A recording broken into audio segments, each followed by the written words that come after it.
How's it going, ladies and gentlemen? My name is Rahul Ralit and welcome back to a brand new video. Today we're going to be taking a look at a bunch of Pokemon, like rumors and stuff like that. So sit back, relax, grab yourself a beverage, and we're going to get into that. Also, of course, the question of today, suggested once again by my beautiful girlfriend Yolene, who said, ask the viewers, what is the, in you guys' opinions, most underrated Pokemon of all time? Comment down below for a chance to be featured, just like today's featured comment from Brian Benton, who said, hands down Paul from Diamond and Pearl anime. He gave Ash some real challenges, which was the question we had in our last video, which is what's the best rival. So what do you guys then think for the next question, which is what is the most underrated Pokemon in the franchise? Let me know, and let's get into the information, shall we? So starting things off, we have a bunch of stuff from Nihilego and as well as other kind of people and stuff. So sit back, relax, let's take a look at the first thing. Want to know 11's type? 166416 192 4840.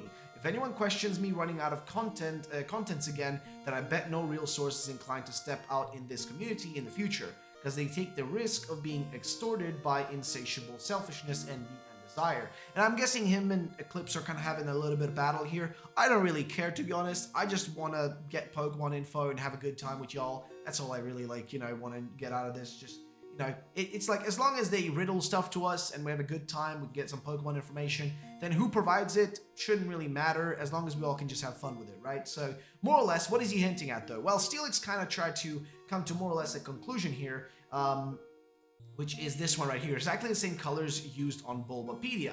And if you look at the actual numbers, 160, 64, and 160, is this color right here for poison typing on Bulbapedia, and then 192, 40, 40 is this color for fighting type. So poison fighting type apparently is what we're looking at right here. This does make Hisuian Sneasel more likely now, as the jump from dark ice to poison fighting is pretty drastic, lol. Wait, slightly corrected, although it doesn't change that much. I accidentally put 40 instead of 48 for the G-Hex on the other one, which I guess is this one down here. So more or less though is pretty much the same colors. It matches up really well, which would imply that the typing for, I guess, the Sneasel would, I guess in this case, be that. I'm not sure if it is the case. We'll have to wait and see. I still want to find the riddle image and see, like, if that's the case. Let me just find the riddle image really quick, and we'll take a look at what that said. So number 11 was down here, which is this one right here with the psychic girl that was cut and whatnot. But that one implied that there was going to be a psychic typing to it, not a poison fighting typing, which is a different one than what I remember from that riddle. So it's a bit of an odd one, I will say. It just doesn't really match up the way I thought it would match up, so I don't really know. But let's continue on. Oh, by the way, also guys, if you're from Belgium or from the Netherlands, I'll be at Facts in Ghent on Saturday. I'll be there, so if you guys are at Facts in Ghent, I'll be there. If you want to meet me, say hello, just talk, whatever, I'll be there. So see you guys there if you are from Belgium or the Netherlands, or if you're also from Germany, I guess, and you're showing up there, but I'll basically see you there if you are there. So let's move on. Next thing. Well, getting bored of role-playing for this, I even set myself, style role. Let's get these things wrapped up to some extent. You should thank Central. If it were not him, you would never experience this hype shit show. This is, I don't know what's going on, but basically what he says is, back in June last year, Central got stuff for me, like DLC, Ice Ghost Taurus Pokemon, and after that he always came to ask for info, but the cooperation was still good. Well, last month he asked for info of new Pokemon. For safety purposes, I sent him our internal game pick for fun, and as expected, he only got the Voltorb one. Now my account will be back to personal use to kind of be interesting for deviation to normal pattern. Those attention, will have a downfall, never hyped the shit myself. For the Italian dude, he is Ball Guy Leaks. We got the evidence. He leaked info. That's all he knew, deliberately without permission. I guess implying that Ball Guy Leaks is someone that is Eclipse, I'm guessing in this case. But again, I don't really know, and it doesn't really matter, and I want to move on to the next thing, which in this case is this post right here. So, what are we talking about here? This was sent to me by Steelix, and this is from 4chan. In this case, it's about, I guess, more or less, a guy saying what the next generation is going to be and what the name of the game is going to be, which he says Gen 9 is Sora Tochi, which if you translate that from, I guess, Japanese, it is Sky and Ground. And actually, Sky and Ground are logical names. I've said Sky and Earth, or Earth and Sky, as names actually make a lot of sense, and we've seen a lot of kind of really ambiguous and weird tweets from Masuda that could be hinting at this, but also it's the most logical one, and I think this guy down here gives the most logical actual explanation, saying sounds more like it plays into the cover legendary type design, replying to this one, ew, why not, if plays into the plot, more importantly, where's the map based on? And somebody says, Earth and Sky is a pretty dumb name, why it's just Game Freak which is something Game Freak would do. But then here's what he says. They already did starters, day-night demigods, land-water gods, time-space gods, truth and ideal gods, life and death gods, aliens from other dimensions, protectors/guardians of the region. I think Gen 9 cover legendaries will probably be similar in lore to Zacian and Amazenta, or even the Tapus. That is, they're regional guardians and they're tied to the next game mechanic. There could be a corporation that wants to capture the legends to overtake the region and then the entire world. Instead of being like the Chairman Rose or Lusamine, they could be more of a hippie aesthetic. They could be trying to erase technology. Also, they could be communist, which is kind of an extreme, I guess, and sounds just memey as hell. But either way, the leader has a young daughter with the opposing ideology. It's a redhead girl, the same age as the player. She is nerdy and knows tropes. Wears circle glasses, and has freckles. There's also a male rival who's friendly and funny yet calm, with brownish skin and blue hair. Rival picks the weak starter, the girl picks the strong starter, but is faultless. Now, I don't know if this is like the same guy here who's making these posts or not, like the original. I guess it is. No, I don't think it's the same guy. But nonetheless, I think logically the names actually make sense. Like, I don't know about you guys, but Sky and Ground on Earth and Sky, or Sky and Earth, actually makes sense as names of the games. Like, we've had Sword and Shield, which, fair enough. We've had Red, Blue, we've had Ruby, Sapphire, Diamond, Pearl, Black and White. We've had literally colors, gems, precious metals. We've had everything like that. So why would it be so strange to imagine that literal concepts like literal sky and literal earth would be something they could definitely do? I mean, we've seen it, like, happen with literal weapons. I mean, we had swords and shields as names. So would it really, like, if there's a game called Pokemon Shield, seriously think about it. Pokemon Shield is an actual game. What would stop them, in all honesty, what in the world would stop them from genuinely taking this opportunity and just being like, you know what? We can call a game Pokemon Sky and Pokemon Ground, or Pokemon Earth, which I still think Pokemon Earth makes more sense than Ground in my opinion, but maybe I'm crazy. Nonetheless, it just doesn't seem like too far-fetched. It actually feels like it genuinely could be a thing. That's personally what I think. I want to know what you guys' thoughts is on that, but personally think it actually is a possibility. So we'll continue on here. Also, my hair is having a freaking mood right now because I basically got out of bedhead. Or got out with bedhead, so more or less. Let's continue though. So this one was posted earlier, and this is kind of the reason that I got up to make my video, but I think I pretty much can debunk this one more or less now, thanks to the lovely people at 4chan. But more or less, actually here we have an image, and this guy says, I'm not going to upload it, saying hello VP, and then posting a picture, with what do you call it? I don't remember the name of the actual, the pocket, whatever it's called. Basically, he's just typing on it and says 4chan on it. Now, I was going to say that, like, I don't know, the finger, like the button finger thingy looks a bit more wide than the original ones I've seen. But I could be totally wrong about that. But then if you actually look, here is somebody who says that that's fake by simply providing an image, where this original one is from. Like, this exact same image is more or less this one. So this is the one that, legitimately where it's from, and this, I guess, would be the fake in this case. So what do you guys think about this? I'm guessing it's most likely fake, to be fairly honest with you, but if it is not, then I want to know what you guys think about it. Let me know in the comment section down below, and yeah, what are you guys' thoughts on it? Let me know, and I guess that's more or less that for that. I think we pretty much covered that, and I guess the final thing we have here, besides the comment of the day, is there's also a new grass-type lady Pokemon or form according to the leaker. Maybe we've known about this for almost 2 years, and this is something I covered earlier today, but I think it's kind of worth to elaborate on. But basically, a while back ago, in Pokemon Home, there was this discovery by Matt, who's like one of these guys who just data mines the shit out of Pokemon. Whenever the game's released, he likes one of the people who data mines all the 3D models, the sprite models, etc., like the little sprites that show off what Pokemon are in the game. He usually does that, and he actually got some interesting stuff out of the, I guess, the stuff that's in Pokemon Home. And he discovered after some, some tinkering, he found that there is an alternate form ID of one for Jynx. And after comparing the two in Home, we can safely confirm that Jynx Cry discovered is an alternate form ID 1. This cry belongs to a potentially scrapped Mega Jynx or a Galarian Jynx. So I don't know what the deal is with that, if we're going to be getting a Galarian Jynx or not in some form, or sorry, not Galarian, I mean Hisuian Jynx of some form. I don't really know, but there is some sort of ID file in there.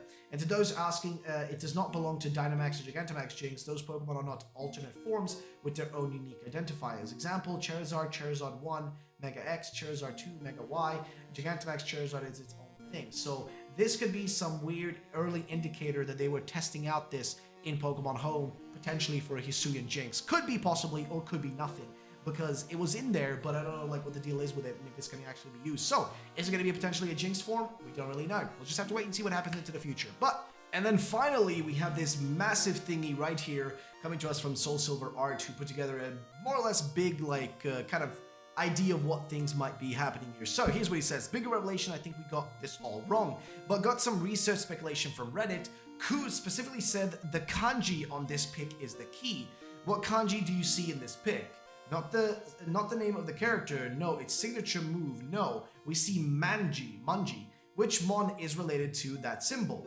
And then if you go down here, and I guess he has got like the image 7 from the riddle, it says the first 2 images below talk about the possibility of it being a quillfish due to the kanji name of its move, which would debunk Sudowoodo no kanji.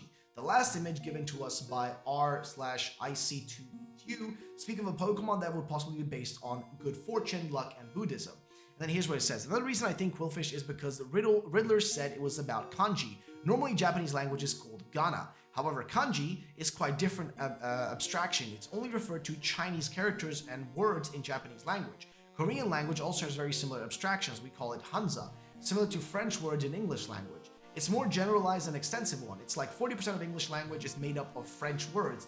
And if one of that is kanji, but subtender has English words, pretender, so it can be marked as kanji. So I think he's saying that if you're not Japanese, it'll be extremely hard to guess. Makes sense. Of course, it wouldn't be surprised if this was my overinterpretation. Actually, it's Sudowoodo.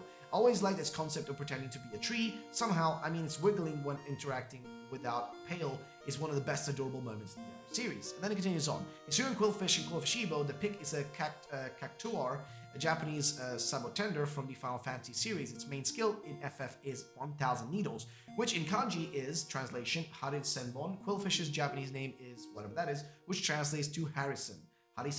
And then you continue on. On Google, I found many related to luck, like Ho-Oh, Chansey, etc.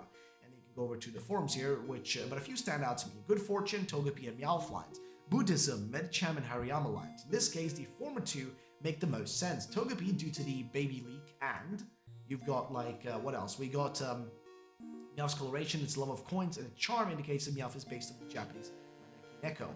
And then it continues on here, Pokemon with super luck. And then you got a list of the ones here with Togekiss in there, Togetic, Togepi, etc. And of course, we also have, Medicham, more or less. Right, so Meowth has this new trend of getting a RF in each new regional form, in each new region. I don't think this will continue forever. Now would be a good time to stop or not.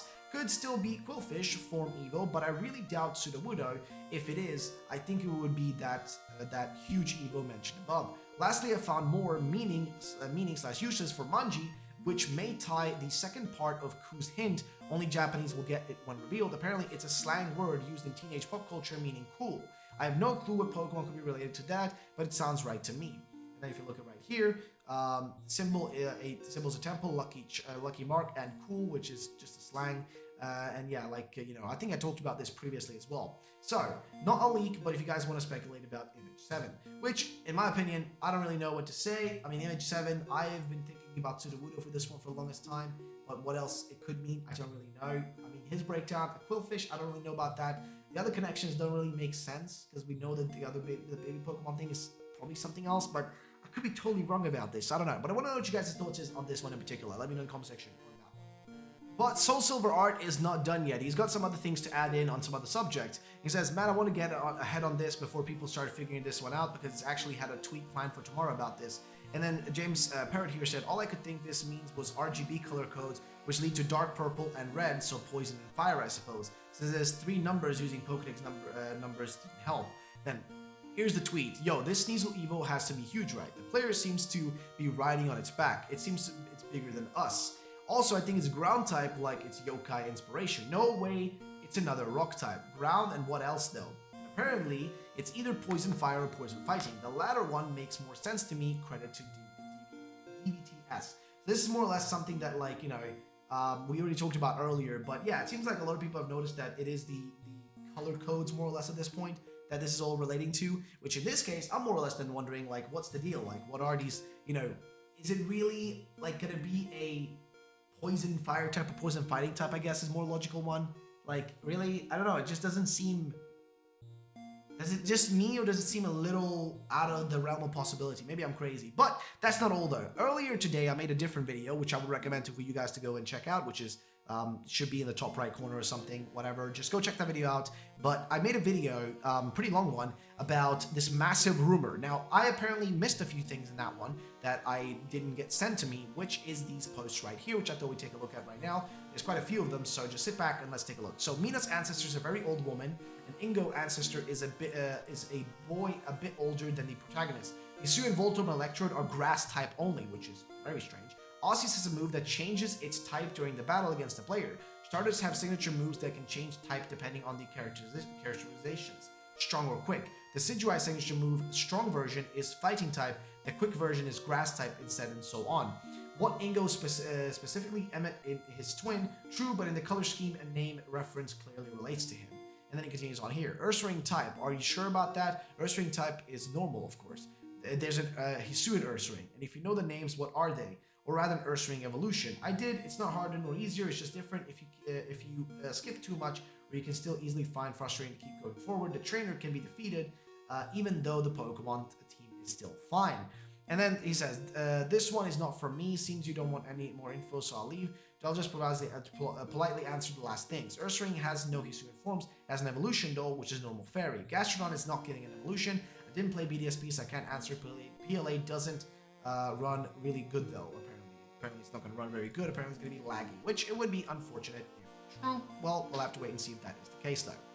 Ladies and gentlemen, that was it for today's little short video here at night. Hope you guys did enjoy it. If you did, then drop a like down below. Make sure to answer our question of the day. And also, guys, I haven't mentioned this much before, but I do have an Instagram, which I would really appreciate if you guys would follow, as I'll be posting basically updates and stuff there. And I'm starting a big project very soon to do with like Fakemon and stuff. So I was thinking about like posting it there. So if you guys don't follow me there, please go follow me. It's just a Ruffle Rallet. We're at like 1,000 followers or so. And I want to really try to get that, follower count up there at 5-10K. That's the goal ultimately. So if you guys want to follow me on there, it'd be really appreciated. But that's more or less it for today's video, guys. If you did enjoy it, drop a like down below. Make sure to subscribe. My name has been Ruffle Rallet. I'll see you all in the next one. Peace out and bye-bye, ladies and gentlemen.